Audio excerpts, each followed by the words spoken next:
Her hand lingered on mine just a beat too long. It was nothing, really, just a thank you. Just fingers brushing over her wrist as I handed her the mug, but something in the way she held the moment made my chest tighten. She didn't pull away immediately, and I didn't either. For the briefest second, it felt like we were standing on the edge of something dangerous and quiet, like leaning too far over a railing just to see how far the drop is. Then she smiled. That half smile of hers, the one that didn't reach her eyes, and said softly, "You always know exactly how I like it." I knew she meant the coffee, but something in her voice made it feel like more. I moved into the guest house behind the Wilkes place in early May, when the trees were still greening and the nights hadn't quite shaken off the chill. The rent was cheap, which meant the walls were thin and the plumbing had opinions, but it came with access to the main house's washer-dryer and a small deck that overlooked their ivy-laced backyard. I was 25, broke, and trying to freelance my way into something like stability. At the time, I thought I was just lucky to have a quiet place to work. Eleanor Wilkes wasn't home when I first moved in. Her husband, Mark, handled the key handoff. He was the kind of man who wore boat shoes unironically and clapped your back like a football coach. "Ellie's in Sonoma with friends," he said, tossing the keys into my palm. "She'll be back next week. You'll like her. He hesitated. "She's great." He didn't say warm or friendly, just great. It didn't mean much to me at the time. The first time I saw her was the following Thursday.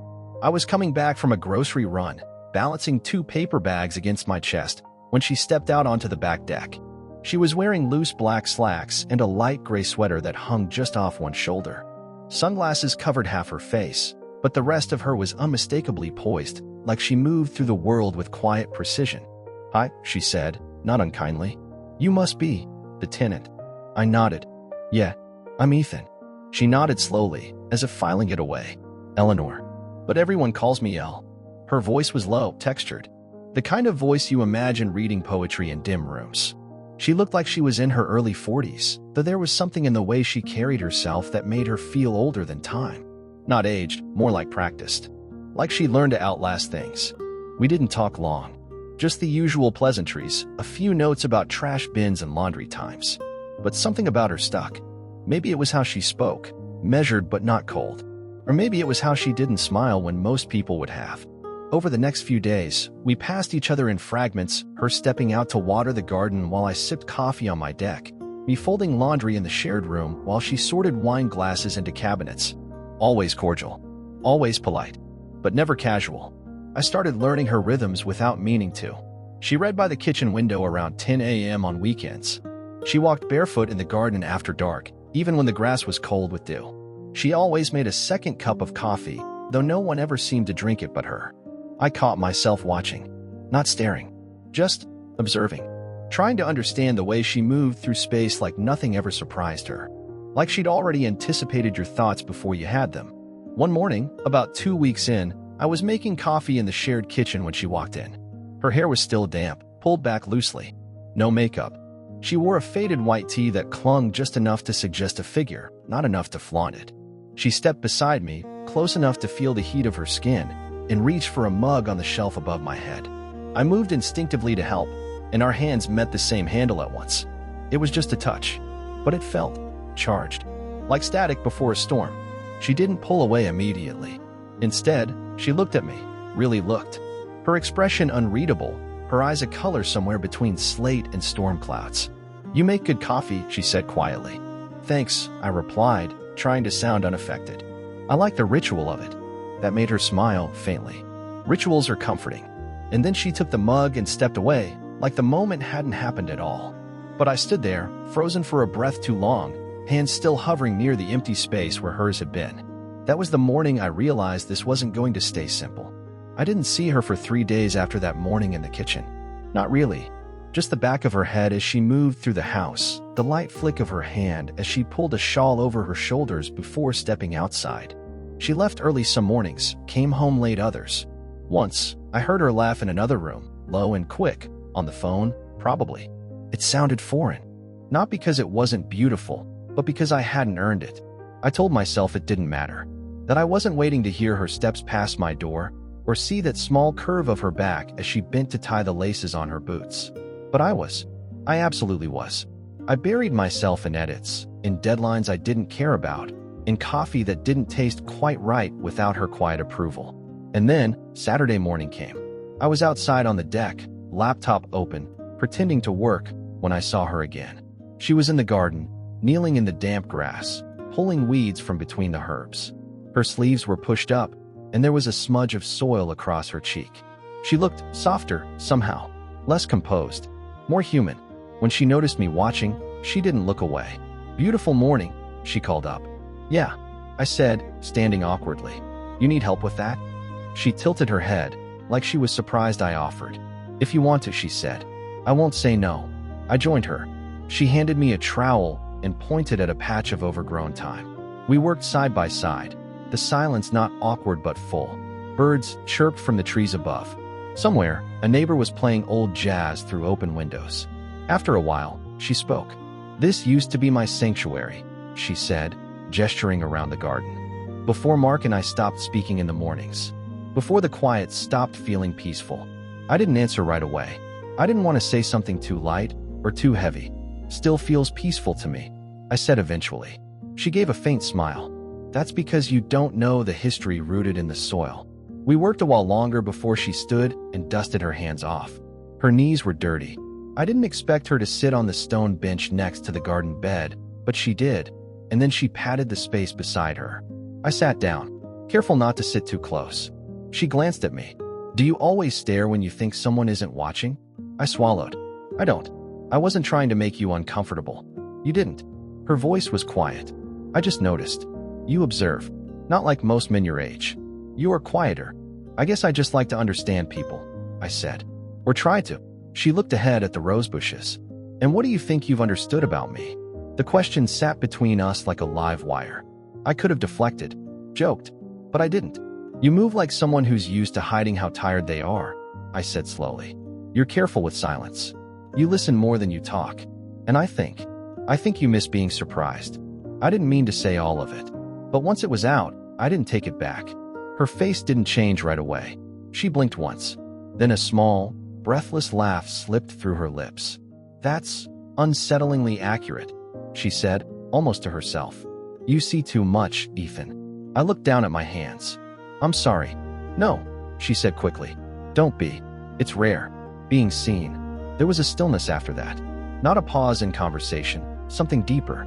A silence that acknowledged itself. The air between us grew warm, not from the sun, but from something quieter, more invisible. Her fingers were laced together in her lap. Pale. A faint scar ran across one knuckle. Without thinking, I looked at it. She caught me and smiled. "Kitchen knife.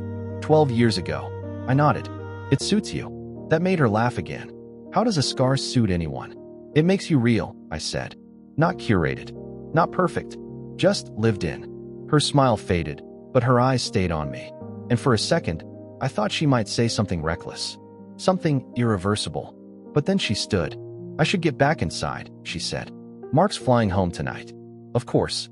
I'd forgotten. Or maybe I tried to. I stood too slower. "Thanks for letting me help." She looked at me again, that unreadable expression back in place. "Thank you for noticing," she said. And then she left me there, the scent of rosemary on the breeze, and the space beside me still holding her warmth. Mark came home that night. I heard the car pull up just past 11, tires crunching on the gravel. A door slammed. Laughter, his, not hers. I shut my laptop and turned off my lights, but I didn't sleep. Not well. Not for the next few nights. Through the thin walls, I heard things. Not arguments exactly, just distance. Long silences between words. The sound of a wine bottle uncorking. Her heels clacking across the kitchen tile, slower than usual. It shouldn't have mattered to me. Their marriage, their routines, their silences, they had nothing to do with me. But somehow they did. The next time I saw her, it was Tuesday afternoon. I was heading out with a bag of recycling when I caught her standing on the back steps, arms folded, a cigarette dangling from her fingers. I hadn't seen her smoke before. She didn't look at me right away. But when she did, her eyes held that same calm distance she'd always worn. Only now, there was something brittle beneath it. "Didn't peg you for the smoking type," I said, more softly than I meant to. "I'm not," she replied, flicking ash off the edge. "It's old muscle memory." I stood there for a second, unsure if I should leave or stay. Then she exhaled, set the cigarette on the edge of a terracotta pot. and said, "You can stay, if you want." So I did. I leaned against the railing. We stood there in quiet, the kind that didn't beg to be filled. After a minute, she spoke again. "Mark's working from home the rest of the month. Some temporary restructuring, which means more lunches I won't eat. More small talk over coffee." She didn't say it bitterly, just factually, like reciting weather. "You ever think about leaving?" I asked before I could stop myself. She looked over at me slowly, not surprised, not offended. "All the time," she said. "But there's a difference between thinking about it and doing it. And I'm not brave enough. Or maybe I've just gotten too good at living half asleep." Something about the way she said it made my throat tighten. I wanted to say something, anything that might help her feel less suspended. But what do you say to someone who spent years balancing on a wire they can't step off? Instead, I asked, "Do you want to get out of the house for a bit?" She raised a brow. Now, just a walk. No pressure." She looked at me for a long moment, then glanced back at the kitchen door. "He's on a call. Probably will be for hours." Then she stubbed out the cigarette and nodded. We walked the perimeter of the neighborhood, past the rows of tidy hedges and perfect mailboxes, past retirees pruning rose bushes and children chalking driveways. She kept her hands in her pockets. I kept mine to myself. Still, I could feel something humming under our silence, something not quite visible but real. At the end of the block was a bench by the duck pond. We sat there for a while, watching the water. She spoke first. "You remind me of someone I knew once. Years ago. I didn't ask who. Just waited. He was quiet like you. Observant. Said the most startling things when you least expected them." Her lips curved. "I loved him. Or thought I did. We were young.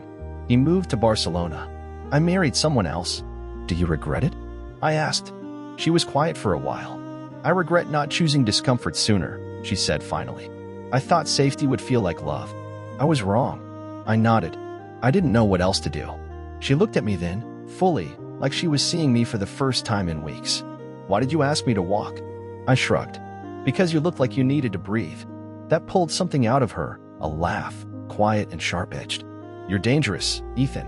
I felt my pulse rise. "Why?" "Because you don't say much. But when you do, it lands." I looked down at the space between us on the bench. Only a few inches, but they felt charged. "Are you afraid of me?" I asked. She turned her head slowly. "No," she said. "I'm afraid of what I remember about myself when I'm near you." The sun dipped lower. The pond shimmered gold. Neither of us moved. Eventually, she stood. "We should head back." I followed her home in silence, the path behind us stretching long with shadows. That night, I didn't sleep again. Not because of noise. Not because of guilt. But because I finally realized how deeply I wanted something I couldn't ask for, and how quietly, impossibly, it might want me back. Summer settled in like a warm exhale. The garden bloomed in slow motion, thick roses, drooping hydrangeas, lavender that perfumed the evening air. I worked mostly from the deck, headphones in, sun on my neck. But my eyes kept drifting. She moved differently now. Or maybe I just noticed more. Every tilt of her head, every glance through the kitchen window, every brush of her sleeve against the door frame. We didn't talk much after the walk. Not really. Just passing moments. A nod, a half smile. I kept telling myself it was better that way. But then came Sunday. Mark had taken a trip, something about a conference in Seattle. He left early, suitcase thudding against the walkway, car revving too loud for the hour. I watched through the blinds as she waved him off with a practiced smile, her hand falling limp the second he turned his back. By noon, the quiet returned. That deep kind of quiet you only get when nobody's performing. I was trimming a few dead stems off the rosemary when I heard the back door creak open. She stepped out holding 2 mugs, one of them clearly for me. "You're a creature of habit," she said, offering the coffee. "So are you," I said, taking it. "But you make it look elegant." That got the faintest smile. I used to think elegance mattered more than truth. We sat on the deck, side by side. The sun hadn't reached full heat yet, so the air still held a hint of the night's coolness. She curled her knees under herself, barefoot, like she'd decided, if only for the day, to stop pretending. We talked, really talked, about music, about books we never finished, about how loneliness, when you live inside it long enough, stops feeling like an emergency and starts feeling like architecture. At one point, she paused. "Do you ever think about how strange this is?" "All the time," I said. And yet, she trailed off. Her fingers brushed the rim of her cup. "You don't look at me like you're afraid of what this might become." "I'm not. I said quietly. She turned her face toward mine. You should be. I didn't say anything. Just looked at her. Really looked. Not as the woman I couldn't have, not as someone else's wife, but as a person, unfinished, tired, longing for a softness she didn't have words for. I used to be someone else, she said. Before him. Before the roles and the silences and the house that looks like a catalog. What were you? She thought for a long time. Then, with a small, strange laugh, said, hungry. For what? To be known. To be undone. To be seen and still wanted. I didn't reach for her. I didn't move closer. I just let the moment hold itself. But something broke loose in the air. She stood abruptly. I should start dinner. She walked back inside, leaving her mug beside mine, half full. But when I picked it up, I noticed something. Her lipstick had smudged against the rim. That faint, imperfect print made my chest tighten. Later that evening, I heard her knock. Not loud. Just a soft tap against my door. When I opened it, she stood there barefoot, holding a bowl covered with a dish towel. I made too much. Thought you might want some. I stepped aside. She walked in like it wasn't a boundary, just another room. We ate on the floor, sharing the same bowl, knees brushing once, then again. She told me stories. College, Paris, the way the air smelled in early spring when she used to sneak out of her dorm window just to feel alive. And then silence. The kind that isn't empty, but full. Her fingers were resting near mine on the carpet, barely apart. I could feel the heat from them, the invitation, the restraint. I should go, she whispered. I nodded. She stood slowly, her eyes on mine. Ethan. Yeah. Would you stop me if I didn't? I searched her face, but found no answer I could trust myself to give. I don't know, I said. And for the first time, she looked afraid. Not of me, but of what she was becoming near me. She left. And for hours after, the scent of rosemary and wine and the slight pressure of her not quite touch lingered like a ghost in the air. She didn't come by the next day, or the one after. I heard her moving through the house, cutlery clinking, a drawer sliding shut, but the quiet between us had grown teeth. I tried to distract myself with edits, meetings, chores I didn't care about, but nothing worked. Every room felt haunted by her absence, like the stillness had learned to mimic her shape. On Thursday, I walked into the shared laundry room to switch over a load. She was already there, folding towels with slow, methodical care. She didn't look up when I entered. Hi, I said. Hi, she echoed, soft. I reached for the dryer door beside her. Our shoulders nearly brushed. I could feel her breath, shallow, contained. About the other night, I started. You don't have to explain, she cut in, still not facing me. It didn't happen. She was trying to protect something. Maybe herself. Maybe me. I didn't know which hurt more. But it did, I said quietly. Even if we didn't cross it. That made her pause. Her hand stilled over a dishcloth. For a long moment, she didn't say a word. Then, finally, it's not about what happens. It's about what we let ourselves want. She turned toward me then, fully. Her face was calm, but I saw the storm behind her eyes. I want to stop thinking about you, she said. I want to go back to normal. To simple mornings and small talk and pretending this house isn't slowly swallowing me. I nodded. I know. But I can't, she added, her voice breaking for just a second. You look at me like I matter. Like I still have a pulse. You do, I said. You always did. She stared at me, and for one unbearable second, I thought she'd lean in, that it would all break. But she stepped back. Don't wait for me, she said. Then she left the laundry room, and the silence that followed was worse than before, because now it knew what it was missing. That night, I went walking. I needed the air, the movement, something that didn't remind me of her. But everything did. The scent of jasmine along the sidewalk. The faint echo of music from some porch down the block. A woman laughing across the street in a voice that wasn't hers, but close enough to make me look. I came back late, past midnight. The house was dark except for one light in the kitchen. She was there, sitting at the table. A half-empty glass of wine in front of her, hair loose around her face, fingers playing with the stem of the glass like it was the only thing tethering her. She didn't speak when I stepped in, just looked at me. And something passed between us, raw, bare, no longer wrapped in politeness or caution. I couldn't sleep, she said. Me either. She gestured to the other chair. I sat down. Neither of us touched our drinks. We just sat there, leaning toward each other, not daring to close the final distance. Then, so quietly I almost missed it, she said. I used to think I'd never feel anything new again. I looked at her. She was tired, honest. Beautiful in that way people are when they stop trying to be. But now, she continued, I feel everything all at once. It's terrifying. I know, I said. She reached out then, just her fingers, brushing the back of my hand. Barely a touch, but it burned. I didn't move. I didn't take it further. I let her hold that moment because she needed to. I should go upstairs, she whispered. I nodded, but her hand didn't move. I don't want to forget this, she said. You won't. And I don't want you to think this is some escape hatch.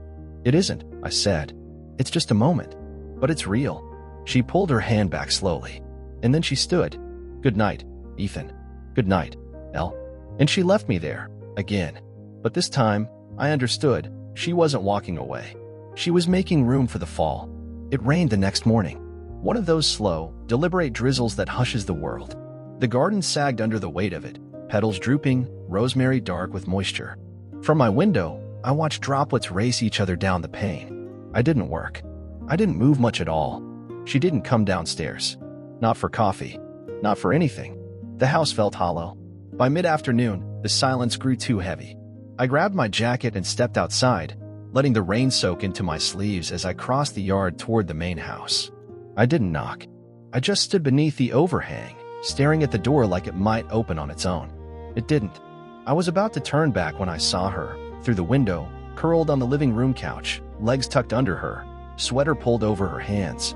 She wasn't crying, but she looked distant, like she wasn't really in the room. She saw me.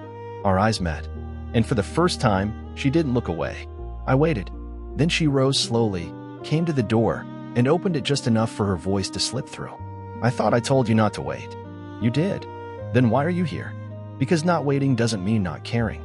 She leaned her head against the doorframe, eyes closed. The sound of rain filled the space between us. She looked tired, emotionally wrung out, like someone who hadn't slept properly in years. I keep thinking, she said softly, that if we'd met in some other time, some other shape. But we didn't, I said. We met here. Like this. She nodded, eyes still closed. And yet, you stayed. I'm not here for what you think I want. Then why? Because when you talk, I hear something I haven't heard in a long time. She looked up at me then. Really looked. And for the first time, there was no tension in her shoulders. No practiced stillness. I'm not used to being wanted for who I am when I'm not trying. I know, I said. She opened the door fully and stepped aside. Come in, she said. Not for anything. Just to sit. Just for a little while. So I did. We sat together on the couch, not touching, not saying much. The kind of quiet that felt like a shared breath. At some point, her head tilted toward my shoulder. I let her rest it there. My hand found hers, gently, like it had always been meant to. Nothing was said. No confessions, no declarations. Just the sound of rain against the glass, and the weight of two people letting themselves be held, not by each other, but by the quiet honesty of being seen. Hours passed. Eventually, I stood. I should go, I whispered. She nodded, but her hand held mine a second longer. Thank you, she said, for being something soft in the middle of all this. I left without asking for anything, without hoping, just full, ache and all. And the next morning, when I opened my door, I found a mug waiting for me on the step, still warm. Inside, the same coffee she always made, with cinnamon, just how I liked it. And underneath the mug, a folded note. 2 words in her handwriting. You matter.